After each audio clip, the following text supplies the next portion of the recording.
Would you walk me back to that that first moment where you take Rivs to the hospital and you have to leave him there because they didn't let anybody stay. But at that moment, you have to have imagined it would just be like a little bit, like I'll see you later, as opposed to what it became.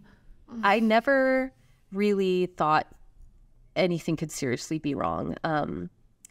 And when I dropped him off at the hospital, I really did think it was going to be a couple days. I thought, we assumed he had COVID because that's what all signs were pointing to. He had a cough, he was tired, cold chills, all those things. Yeah.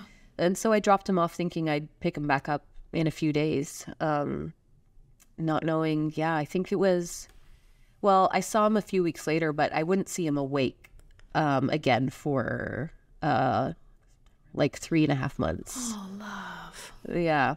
He was in there for 2 weeks and they didn't know what was wrong.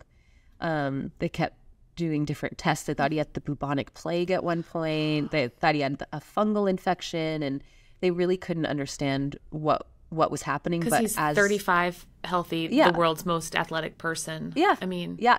And other than he had no platelets and a weird white blood count, but other than that, everything looked pretty good. Yeah.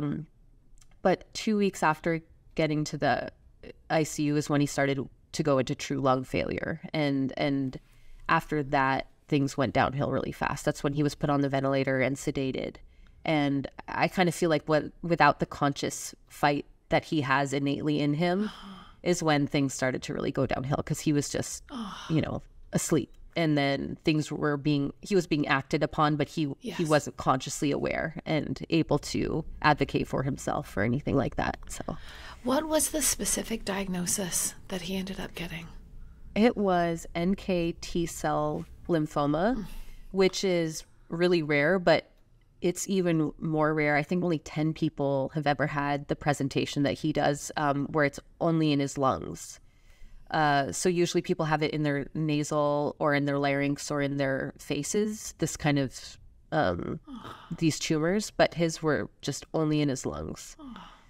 Yeah, which is such a weird, cruel irony is what we keep saying. It's just like, you built your whole life on lungs and breath and running, and somehow the cancer finds its way there.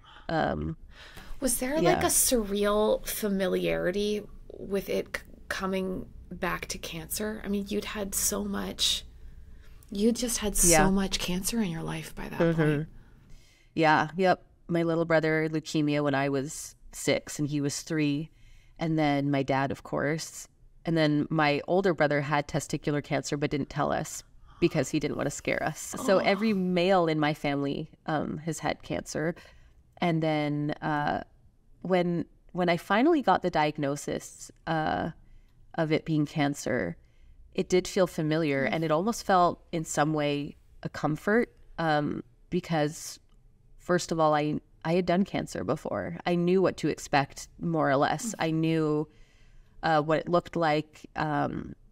It felt familiar. And then on the other hand, it was just, I was relieved to get a diagnosis at all, because it was looking like he was going to die without a diagnosis, which really felt, it didn't feel, I hate the word fairness too. But it didn't feel, I'm like, how could they not figure out what's wrong with him? Because then it would mean that there's no hope at all, because they can't treat him. Yes. So once we at least had a diagnosis, even though they said there was no hope, I felt there was a chance for a way forward. And that's when I kind of kicked into action. It does sound like you found your footing in that, in a way that, I mean, very few people would have rallied the way that you did. It sounds like he had amazing nurses, but also that it was going to take an uphill steep sprint in order to even get any other medical options on the table. Yeah, well, we were really, really fortunate that he, because of his career as an athlete, he had a lot of people around the world that were aware of him. And so I kind of battled with this guilted privilege of being able to access resources to medical facilities and doctors when I knew a lot of people around the country were dying of COVID and not getting a bed and not getting a ventilator. And but I reached out online and asked if anyone was able to transfer my husband to a different hospital because the one he was at wasn't able to treat him. They said they were done with what they could do for him. And because of this collective love and collective support from really around the world, we were able to get him to a new hospital, get him an entire team of doctors that believed in him, nurses and respiratory therapists. And it all did feel very serendipitous in some way, which again, I hate. I'm like, oh, did you just say that? Yes, I did. But it did. It felt as though like things were unfolding in a beautifully, Yes. I don't know. I still can't put my finger on it. And I'm very hesitant to say, again, going back to the certitude of what was it? I don't know. But I do feel like there was a collective love and a collective unfolding happening on our behalf. And I was aware of it in the moment. Yes. I was aware to be grateful. I was aware to recognize all of the love that was pouring in, because I really feel like that's what was saving us. You know, it was, I acted and I was the advocate, but I couldn't have done it without everybody else. It was definitely a collective, a collective endeavor. I've always thought it's that, like, the language you're using is so perfect. It's like, I've always thought of like that worst stretch of my life as a divine group project, and I've always really hated group projects. Yeah. One person usually ends up doing all the work. Same. But the feeling that like you're somehow being carried by all of these sort of visible and invisible hands is a surreal and incredible. Yeah, there's just nothing like it. There isn't. And it's something I never believed in before too, which was added an extra layer of servilism, because I really didn't believe in I mean, I believed in love, of course, but not in the power of love. I don't think I believed in this collective energy that could actually be transformative. Yeah. And I think part of that is because it didn't happen for my dad.